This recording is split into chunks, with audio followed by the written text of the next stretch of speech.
Hello and welcome to the Pure Joy Podcast. I'm Elena Love and I'm your host. And I want to remind you that this episode is brought to you by purejoyplanet.com. And I'm so glad you're here. Hello everybody and welcome back to the Pure Joy Podcast. I'm your host Elena Love. And today I am joined by Lisa Broderick. And I'm super excited to interview her about her new upcoming book. And Lisa earned a BA from Stanford University and an MBA from Duke. She's a Transcendental Meditation, or TM, Sidha, she attended the Monroe Institute for the Exploration of Expanded States of Consciousness and studied imagery and dream reading at the American Institute for Mental Imagery with noted author and teacher of Western spirituality, Dr. Gerald Epstein, for 15 years. She currently runs a business consultancy based in New York City that helps socially conscious entrepreneurs manifest their creativity and energy. Welcome, Lisa. I'm so glad to have you here. Elena, thank you so much for having me. Yeah, when I read, I got an email from you and I read about your book, and I want to just kind of read a little intro about your book, and then we can just get into talking about it, because I just think this part, your book is called All the Time in the World, and this part really kind of just gives an idea of what it's about. It says, what if you could control time, slow the ticking of the clock, and have the hours, minutes, and years of your life to work for you instead of against you? Time is something that none of us can escape, yet few of us completely understand. In her new book, All the Time in the World, Learn to Control Your Experience of Time to Live a Life Without Limitations, Lisa breaks down the science behind the human construct of time and teaches readers how to use in their own lives to increase productivity, satisfaction, and even joy. Lisa begins by explaining the physics, metaphysics, and philosophy of time, referencing real-world cases and scientific studies.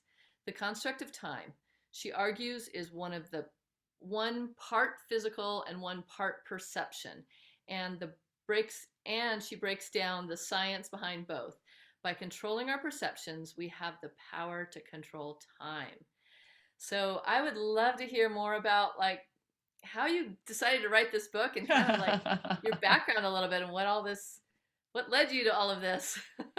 Well, you use the word construct, and it literally means to construct, to build something. When you think about it, time is a made-up thing. It is a linear construct created on this plane of existence, where we are as humans with matter and energy, in order for us to have our lives and cope. But what if its true nature is different than that?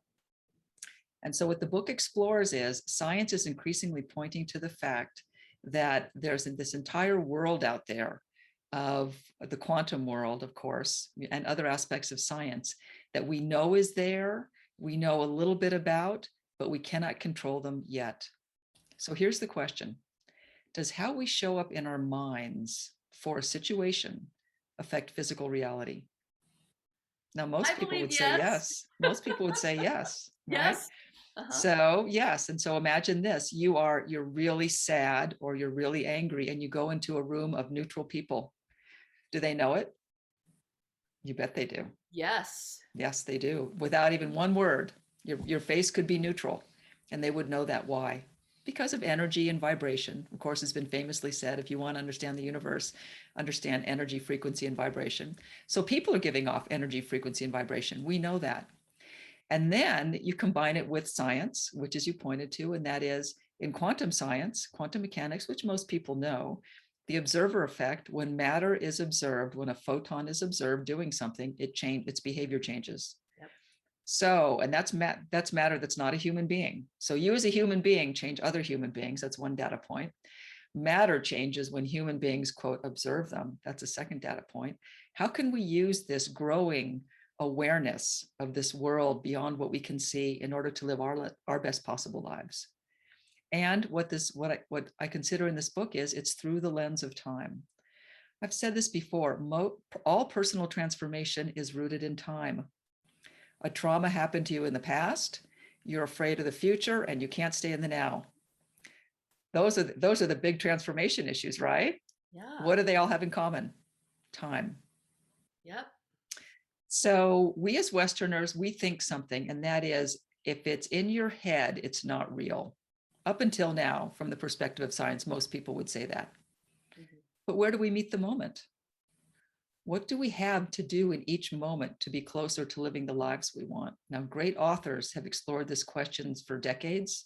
This book does something similar, includes the science of time and changing reality, and gives people practical exercises to do it for themselves. Because the truth is, we don't know yet, Right. but We we kind of get will. a concept of it, but we don't really know how. Like what I love about your book is it sounds like it's like the practical way to actually use the tools. Because it's great to go, yeah, time doesn't exist except in the now, and I do even know a little bit what I'd love to hear from you about going back and changing the past. But like having tools is so important because otherwise it's just a concept. Yeah. So, what, and here's the big question, what if we could travel in time? What if you could go back and fix that mistake? Right. And so everybody would want that. Yeah. Now, actually, in quantum mechanics, it's been proven, and I'm paraphrasing now for everybody who's very knowledgeable about that, that the present can affect the past Mm-hmm. and the future can affect the present. It's called the quantum eraser. It's related to the famous experiments in quantum physics called the double slit experiment, where what scientists thought about what was happening occurred after an experiment happened, and the results of the experiments changed even though time had already passed. Okay. Do you have So an the, example of one of those? well, so again, the quantum eraser. So if people, and it gets a little technical, but we've all heard of the double slit experiment. So photons are being shot through two metal plates, right? These double slits, and they go into a photoelectric plate and back, and they get captured. And if they're observed, if they're observed, they're a particle, and if they're not observed, they're a wave, right? So there's some aspect of observation which is changing the photon itself. What if the thoughts about the observation happened after the photons supposedly already hit the plate? Could you change the photons? Would they be a wave or a particle? If they were, quote, observed afterwards, if the whole thing were captured in time and you didn't observe them till afterwards, like you had a video of it. Right. Well, in quantum science, it's been proven that what the scientists think, even after the fact, affects how the photons appear as particles or waves. They actually did change the past. Yeah. It's a mind bender Wow. for It is a sure. mind bender. And it suggests this whole realm that, again, we know is there. We know it's the quantum realm. Yep. It's right now, it's a mathematical model. No one has ever seen a quanta. In fact, a quanta isn't a thing. It's a description of the incredibly tiny size of something. Okay. But these are the building blocks of the universe. If this happens in the quantum world, what's happening in our big world? Does that mean we could actually do that? The book doesn't answer the question because it is the biggest problem in physics. What is time? Yeah. But it does nip around the edges by presenting the latest science on time, proven science on time, quantum science, and our own personal experiences, which is my view, and that is try it for yourself. Let's go back and let's erase something that happened in your past. And we could actually do an exercise right now where we could Yeah, do I would something love like to that. because I want to get my mind around this. Yeah. So here's an exercise I do. It's a little more positive than erasing something negative. So we'll do a positive one, but in the book are actually going back and reversing the past. And so right now we can, and I run a charity that's in public safety. So I will give the disclaimer, do not do this while driving. If you are listening, please pull over. I'm being a little cheeky, but the truth is we don't want to be closing our eyes and meditating while we're driving as much as we might like to. So for a moment, we're going to close our eyes. And again, we talk about this. I talk about a phrase called focused perception, which is an interesting phrase. In hypnotherapy, in hypnosis, for example, there's a term called focused attention. And what it is, and my term as well, it's a state where we're choosing to focus on one thing moment to moment and setting aside everything else. And so when you relax and close your eyes, it's easier to focus on these things. And I'll be taking you through a imagery of vision, for example, and that you'll be able to practice for yourself. So everyone sit quietly, right? And sit comfortably and slowly close your eyes. And now we're going to invoke some of that science that's in the book, neuroscience. Inhale through your nose, a regular exhalation, and exhale through your mouth twice as long. With this, we're triggering our parasympathetic nervous systems to relax, the opposite of fight or flight. Again, inhaling through our nose, a regular inhalation, exhaling through your mouth, long, slow, twice as long, maybe even seeing the air come out of your mouth as white smoke. One more time, let's inhale through our nose and exhale through our mouth, and seeing the number 3 in our mind's eye in any way that you see it. If you feel you're not good at visualization, whatever you see is perfect for you. And with the next inhale and exhalation, see the number 3 dissolve into the number 2. We're counting down. And with the next exhalation, we're seeing the number 2 dissolve into the number 1. And with the next exhalation, we're seeing the number 1 dissolve into the number 0. A teacher of mine, Dr. Jerry Epstein, referred to this as the time of no time. You're now in the now. You're in that place of focused attention, right? We could choose to focus on one thing moment to moment. Let's choose something. Let's bring to mind something we would really like to create for ourselves, something satisfying and fulfilling, an experience, a new job, a new house, something wonderful, a great conversation we have with someone, something that's meaningful, and begin to live the experience of it as though it's a movie that you're living right now in every sense. And I do add a twist to this, and that is, at this time, think of how it benefits everyone. It's a detriment to no one. Think about all the ways that this thing you would really like to create for yourself benefits everyone involved. And now, keeping this thought in mind and living it, the visceral sense, seeing, smelling, feeling, hearing, touching. Now become aware that it's already happened. Live it. It's accomplished. You're living the fact that the phone rang, the check came, you have the job. Fully and completely. There's nothing more to do. Feel the satisfaction, the joy, all of the sensations of this thing that you want. It's already happened. Now, don't ponder the details. Just live the experience that it's done, it's happened, it's complete. Doesn't matter how it happened. Live for this for a moment. And now we're going to invoke our bodies. So important, because we hold things in our bodies, as we all know. Imagine amplifying this feeling of certainty out the bottom of your feet into the earth. It's coming out the bottom, filling the entire earth, filling it with the certainty that everything you want, this experience is done. There's nothing more to do. Now moving outwards, up the top of your head, outwards from your body in every direction, and out and up and up, and moving into the galaxy and moving into the universe as large as you can go, higher and higher and higher. And now just let the feeling go. Relax. Feel your body rest in the calmness of nothing more to do. And when you're ready, slowly open your eyes. Now, what we've done is interesting in its relationship to time. We want this thing to happen. It hasn't happened yet, right? We know that how we show up for a situation in our minds affects physical reality. How will we show up when that phone rings, when we enter that conversation with someone, when we're in that job interview? Differently? You bet you will. There's something about the way we are in our minds now, the certainty, the feeling that it's done, that removes all fear. And I talk about fear in the book. Fear is debilitating. We know that. Mm-hmm. But it may be debilitating on levels that we can't even imagine. It may ring like the loudest bell out of our persona into the universe, attracting to us the things we don't want. Right. So what can we use this exercise for? What is this book for? First of all, we eliminate that. I use this practice every morning during the hours of 3 to 5 a.m. if I'm awake. I play a recording of it to myself. Because hearing it said, and by the way, this practice is on the website that anyone can download and put it on a device. And then I select the things that I would like to experience.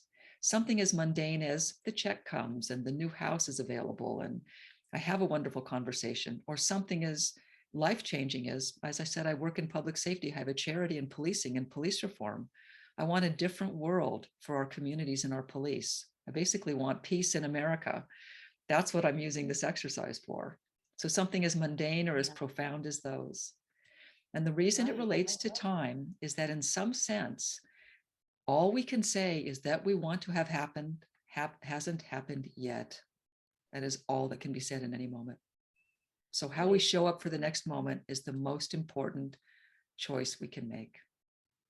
And I love that you're doing it while we're in the liminal state, because when you hear about creating your reality, like people talk about law of attraction all the time, but when you're in that kind of almost dream state, whether you're falling asleep or just waking up, is when you're still in the creation space. Yeah, And I also love the idea of, I do so many things with my own voice that I record, like meditations, because it's like you're telling yourself that this is happening when you hear your right, own voice. right. So I And so really this encourage same people to do that. exercise can be used. So imagine this exercise, and this is in the book. Instead of living that wonderful thing we wanted, which I wanted to do for this show, because we want to be in that wonderful place, imagine you're living the thing that you're deadly afraid of happening. You're terrified. How will you show up? Oh my goodness, live it, experience it. And then it didn't happen that way. That's not what happened. That's reversing. We're Uh-huh. reversing our own experience of the future right now in this moment to change how we show up in the future. And does it contribute to reality? Well, let's see. The quantum eraser is a true scientific experiment, and that's been proven in science. So does this? The truth is we don't know as humans, but it may well. And that's what this book is about. Yeah. I think this is coming out at such a profound time too, because of what's happening on the planet. And I have said this more than once, fear is the virus. Like, and so if we're watching the news, we're creating our reality with what we're watching and we're taking that in.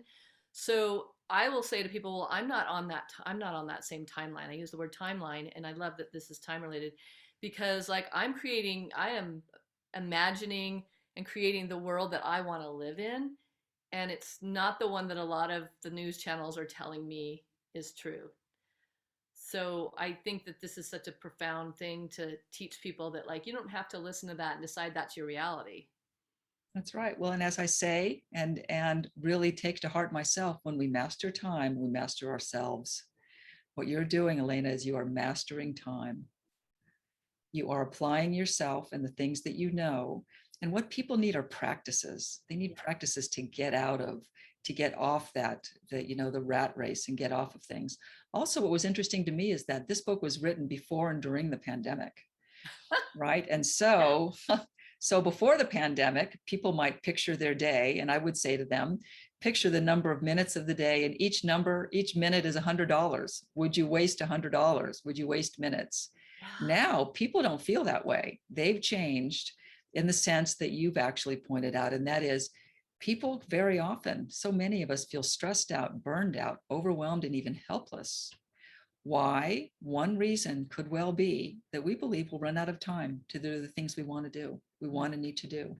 We're projecting that forward. It creates a state of panic, fight or flight, the fear that you mentioned. What can we do to get out of this state? That practice. Yes. We That's a reverse it. great first We tool. Yeah. we Every get day. out of the practice, right? And Right. we make ourselves energetic and uplifting in what we want. And sometimes the check doesn't come or the house doesn't become available, but we're different for that experience too. We've completely neutralized the fear around it. And then we know we can use the practice for something else. So it is a constant co-creation of life. Right. Now I have a couple of questions for you on that. One is, do you have a different thing you do every day, or do you kind of like keep focusing on the house until that happens? No, it's different. And in fact, I may never focus on it again. Okay. What I believe is in that liminal state, when we do something, imagine in our daily life, we have our higher self and our personality self, right? A higher self is that which is divine, we'll say, and our personality self are all the traumas and ideas and different ways of coping that we have. What we want to do is neutralize the personality self. So that's why 3 a.m. to 5 a.m. is a really good time to do that. And I believe that giving a suggestion to your higher self is just about all that you need to do, and then forget about it. Yeah. That's why when we just did this exercise, go higher and higher and higher and higher, and then just let it go, forget about it. That was actually my favorite part. I got to be honest. Like my whole body just went, "Oh, I don't have to try," because we think of And like it's the whole time done. it happened. It's over. It's done. I can relax. It's like running the Exactly. marathon and you're like, oh, Oh, there were a lot. Exactly. So if that's true, speaking to our higher self in that sense, these directions to our higher self in this pure form, in this liminal state, is a very powerful state. mhm. Sometimes something will happen and I'll have a little twist on it.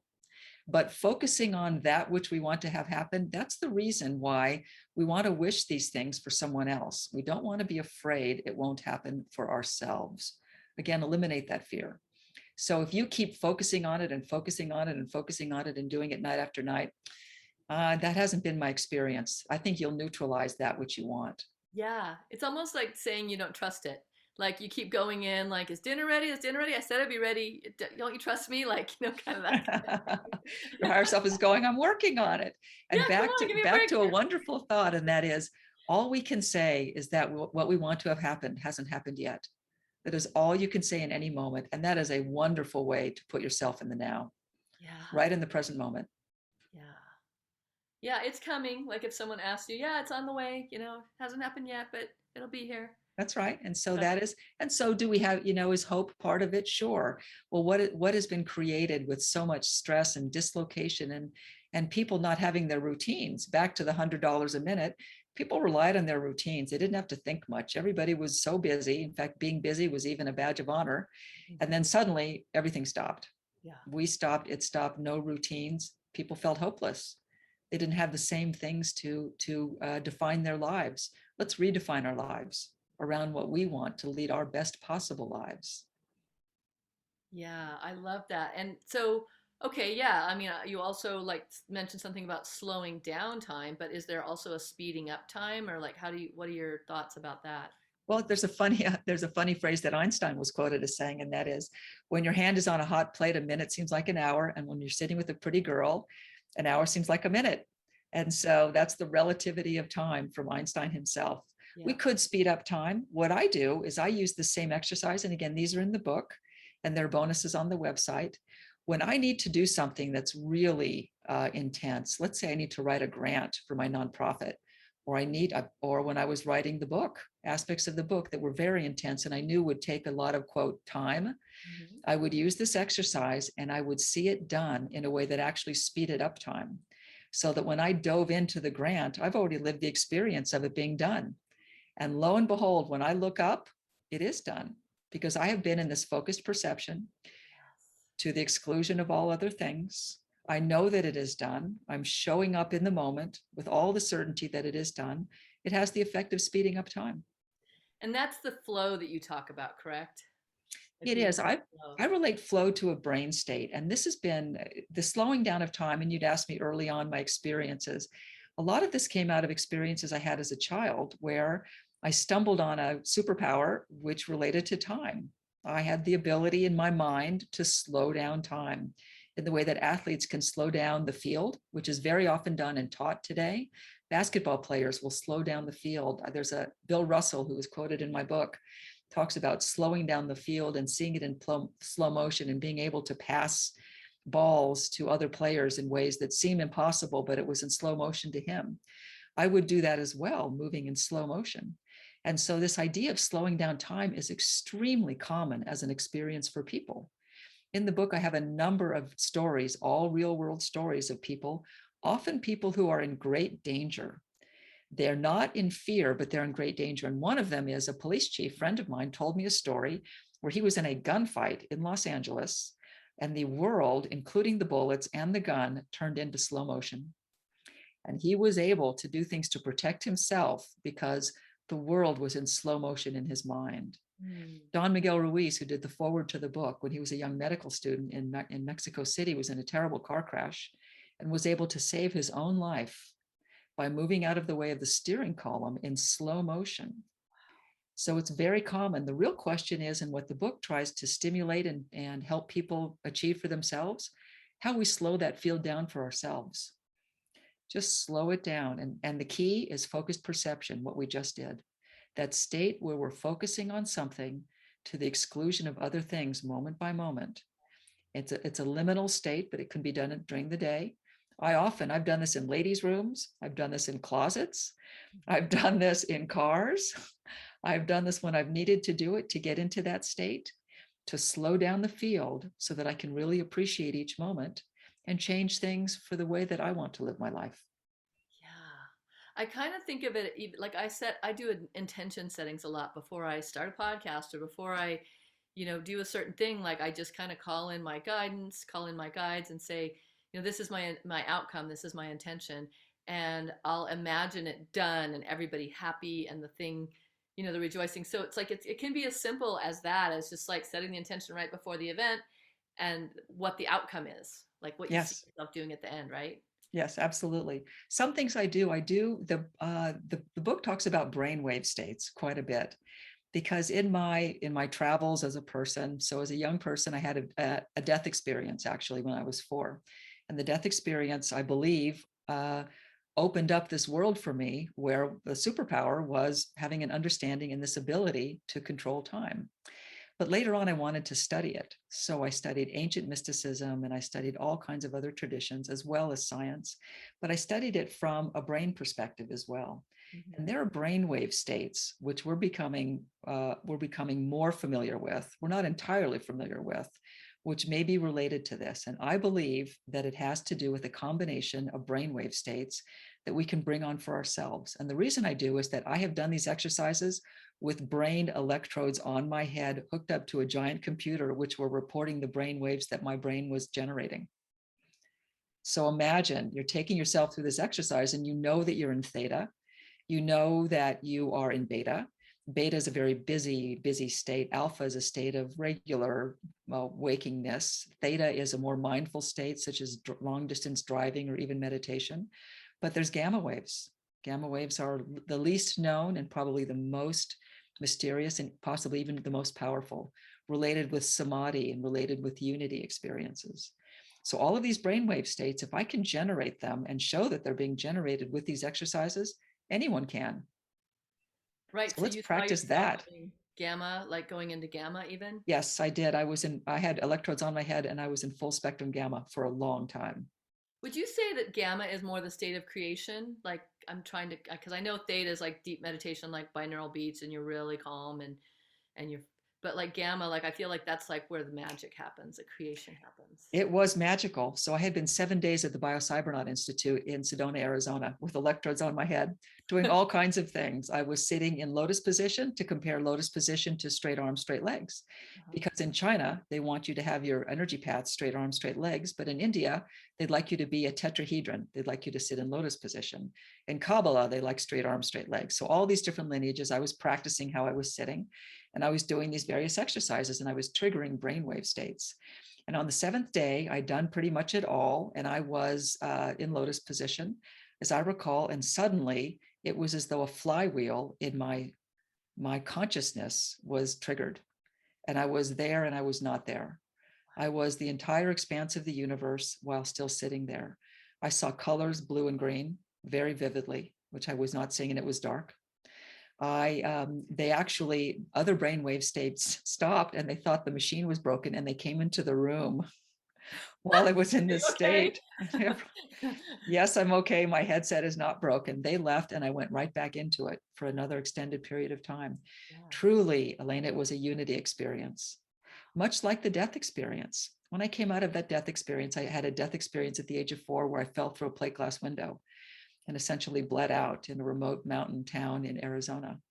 And while traveling to the hospital in the back of the station wagon and all these kinds of things, all of which I remember, there was an incredible sense of calm and belonging, and everything was me and I was everything. If we can get to that, then we can really, really short circuit fear. Oh my And God. there's another exercise in the book called Everything is Me. Uh-huh. It triggers unity experiences. So try that one.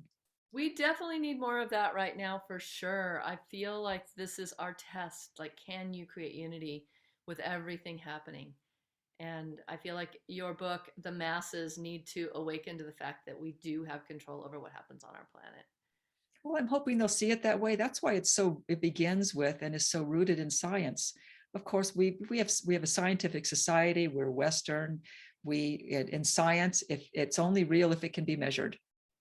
Right. Well, that short circuits a little bit of experience, is because experiences are discounted. They can't be measured. Right. This book Trust it. combines the two, right? To trust in our Yes. own experience, not in a way that is unscientific. The book is completely scientifically valid, in a way that we could change our framework, our perception, our view of time, to let in the little tiny camel's nose under the tent that we have a lot more control than we think. And then when it actually works out, then we really become emboldened. And so 20 years later, I'm doing these meditations between 3 and 5 a.m. Spiritual teachers kid me all the time that they're going to call me because everybody's awake at 3 a.m. local time Oh, doing, they're like, she's up. she's up, everybody's up doing their thing at 3 Yes. a.m. Okay, question about that. So let's say I set my alarm for 3:33 because it's my favorite number. Do you go back to sleep after you do your little exercise, or are you up for the day?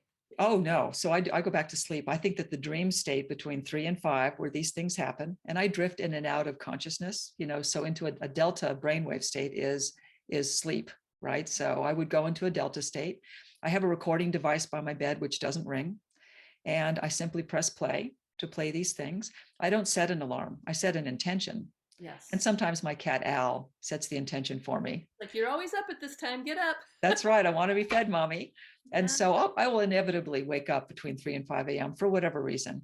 And at Okay. the Monroe Institute, where I studied as well for expanded states of consciousness, about 3.5 hours after we go to sleep is the ideal time for this. Okay. So I go to sleep, around 11:30. Yeah. So, that's around 3 a.m. And so it's a time when you might naturally wake up for bodily function or all kinds of reasons. Yep. And then you could have a little piece of paper on your nightstand to remind you that the recorder is in bed with you, or the recorder is on your bedside, and it's an MP3 player. Yeah. And then I play it for myself. And then I drift off into a dreamless sleep or a dream-filled sleep and let my higher self do magic. Do the And then if I work. wake up again, I'll do it again. Perfect. Because so many of us wake up, like I woke up at 1:30, 1:45 last night, and I was like, oh, how am I going to get back to sleep? Because I felt, and that would have been a big push the little recording. It is Um, wonderful to push the recording, and then yes. the soporific sound of the whole meditation. And the one on my website is particularly designed to put you in that stance, that trance at 3 o'clock in the morning, Okay. so that one might listen to that or to their own voice, reading these to yourselves, as you said, telling yourselves to do these things. And then if you wake up, you can press the button again. I do Just I recycle. do before 3, I do 3 to 7 in between And 3 and 5 a.m. between, every time you wake up, you do it. every time I wake up, I do that. And it's an average, it would be between 3 and 7 different ideas, different experiences, different manifestations that You know I what's have for perfect myself. too is this time of year, like I'm up in Montana, which is very north, and I wake up at 7 and it's still dark out. So I'm like, yeah, I'm awake, but that would be a great time to press that as well because you don't necessarily want to rush out of bed when it's freezing and dark. Exactly. It's something to do with all of that. And the most productive thing you could possibly do. It's do without doing, and everything gets done. Yes, and you said that earlier about the doing, and that's been lately the downloads I've been getting is like, we spend so much time doing and we think we're so good for the doing, but I've been spending a lot of time contemplating because I'm in a new space right now and I don't have new friends yet. And I'm like, wow, like we get so many more ahas and so much more, I don't know what the word is, joy out of the quiet silence and contemplation than all the doing in the world could give us. That's right. Fulfillment, right? So back to pre-pandemic, fulfilling was I have my schedule, I'm busy, I'm very important, every dollar's a minute, right? And I'm going to do all these things. Now we have all the time in the world. What are we going to do with that? And Yeah. I'm very focused on meaning and fulfillment for people. At the end of the day, that's what it's really all about. Right. Yeah, service to others, right? Being in service, I find, is one of the highest things I can do that give me the most fulfillment. And Yes. yeah, like teaching people this information. I did want to comment quickly on what you said when you were in that place in Sedona and getting into gamma state. It reminds me of a psychedelic experience, why so many people are interested in psychedelics. They want to have that experience, and you were able to have it without any outside, you know, um, taking any substances. Right. Yeah. So an outside tool. There are many ways to get there. Long-term meditators can get there. I know people who have not meditated at all and had these types of experiences. Again, Mm-hmm. there's a practice at the end of the book which can trigger the type of unity experience, right? Called the everything is me practice. And I would say that it's individual. What I know about the use of some of these drugs is they can be very powerful because they do what we talked about before. They remove the fear Mm-hmm. that it's happening now. You become, in essence, a third person watching your own trauma, which is a lot of what the book is about. Now, of course, it wouldn't be used in cases of extreme harm and trauma being done to people. But when people feel like there's been trauma in their lives, they can go back and they can begin to reverse that for themselves to heal themselves, which the use of drugs can do, such as MDMA is being used clinically now for that purpose. Right. But we can also do that ourselves without the need for anything like that. And plus, if we're doing it for ourselves and it's 3 a.m., 3 a.m. comes around every 24 hours. How fun. We could just get to do it again. Yes. And when you're doing these substances, like from, just so many of the stories I've heard, like a lot of it is not pleasant, or, you can't, like you're saying, you can't rely on that on a daily basis. That would be really hard on your body. And so this is something you have access to all the time. That's right. All the time, right? And it's all about time. All the time. Yeah. So, well, I have a couple questions I'd like to ask you, just kind of that I ask a lot of people, and I would love that. I probably already know the answer, but what brings you the most joy? Hmm. When I do this meditation, which again I do many times a night, and I always add for the benefit of all, and then it actually happens, I feel like crying. Mm, And it's happened for me as well. But some of the work I do is in communities which are torn apart by violence. I work in public safety and policing and police reform. yeah. And when communities come together and truly peace can be found in people's hearts, and I've done this meditation and I've wished it for the benefit of all, and then it happens, it gives me the most joy. It's an Oh, amazing feeling. I love that. I always end my meditations or my requests with for the highest benefit of all concerned, because that's the truth, right? It is. Well, and again, in a practical sense, and people ask me this practical question, well, why do you do that? It removes the fear that it won't happen for you. Right. Just remove it. Just wish it for Everybody's in everyone on it. else. Everybody's in on it. Just wish it for someone else, and then you're good. And then it happens for you too. That's so true. Like when you're, or even when I'm like talking someone else up, think about how much easier it is to talk your friend up than yourself up. And it's the same with any request, like, oh, please let my friend have all these amazing things. And yeah, That's right. count me in while you're at A it. bonus. Yeah. And what's something you're working on perfecting about yourself? My own relationship to time. So here I am, the author of All the Time in the World, and I have multiple roles in society. So I'm an author and a teacher for all the time in the world. I'm a business consultant where I help conscious companies, grow and expand and become. And I work in public safety, solving what may be the biggest issue of our time, policing in America. Yeah. And with that, I really need to walk my talk in terms of having all the time in the world, using my own tools, not descending into fear. When I do descend into fear, remembering to reverse it right away, to use these practices, to rely on them, to trust. Because at the end of the day, that trust, I really think, is what's divine about us. As you said, is dinner coming? Is dinner coming? Is dinner coming? The divine knows dinner is coming. So Yeah. we need to put ourselves in a place that we do without doing and everything gets done. It will all happen in perfect timing, in divine timing. We're part of co-creating it, and we can use these practices to do it. So I remind myself of that. Right. So you're not saying like don't do things to make things happen. Obviously, you're going out there and working with the police and with people. So you're doing, but you're also trusting. It sounds like it's kind of a Yes, combination doing and versus, trusting. And yeah. there's a funny parable of the man on the man on the house waiting for God to save him because there's a flood. Have you heard this? Yes, Right. I have. And But so the boat comes and he turns away the boat. No, you're not God. And the helicopter comes. No, you're not God. And finally he drowns. And he says, God, why'd you let me drown? He said, I sent a boat and a helicopter. What are you doing? what are you Why doing, didn't you get man? in? We have Waiting to for the do our perfect thing to arrive. we have to do our part. That's Yeah. co-creation. Yeah, I love that. And it's not always, I mean, over and over I hear, it's not always how you think it's going to look either. Oh, here Trusting. you Yeah. may not get what you want, but you get what you need. Another famous song, right? And Right. so the trusting in, when we do this and we live these experiences and how we show up in our minds for these experiences, it may not, you're living the visceral sense of what it is. It may not turn out exactly like that, but you know that you've been part of its co-creation. And that makes it even more wonderful. Hmm. And I think the fact that you have put the energy into it, there is a satisfaction in that. We all know that from athletes or from any success we've had. Like the energy that we've put into it is what makes it feel so good when it comes. That's And right. that could even just be the contemplation of it or the requesting of it or the imagining of it.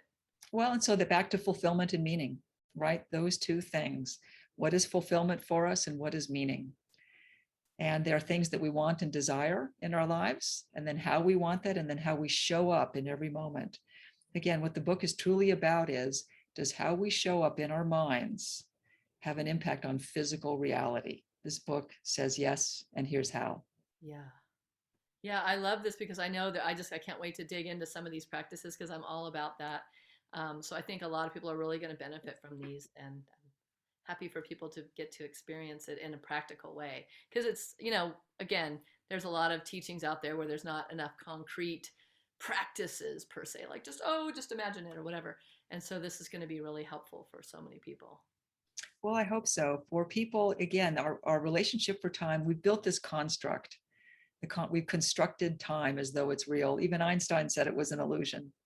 How do we get past that? How do we use our newfound knowledge to create the lives, our most fulfilling lives, our best possible lives? And what you're describing is how you do that. Yeah.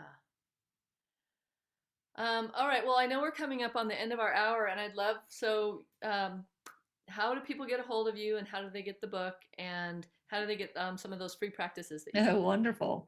Well, it's available in all major book retailers. It is out October 26th, which is a wonderful day, which I've been thinking about for a long time, having used this meditation in order to have this all happen.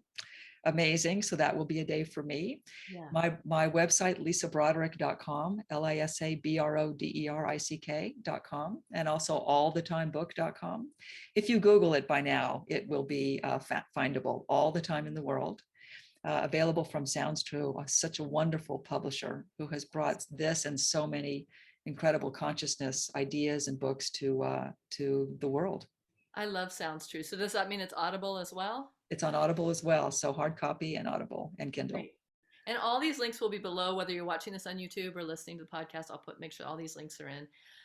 Well, great, Lisa. I appreciate you so much. I appreciate you coming on the show. It's been delightful hearing this information, and I know there's just so much more we could unpack, but I think that's a good start. And I wish you so much success with your book launch. Are people able to pre-order and get on the list right away? They are. It's for pre-order right now in all major book retailers. All right. Well, I'm going to go in and pre-order it today because I can't wait to try some of this.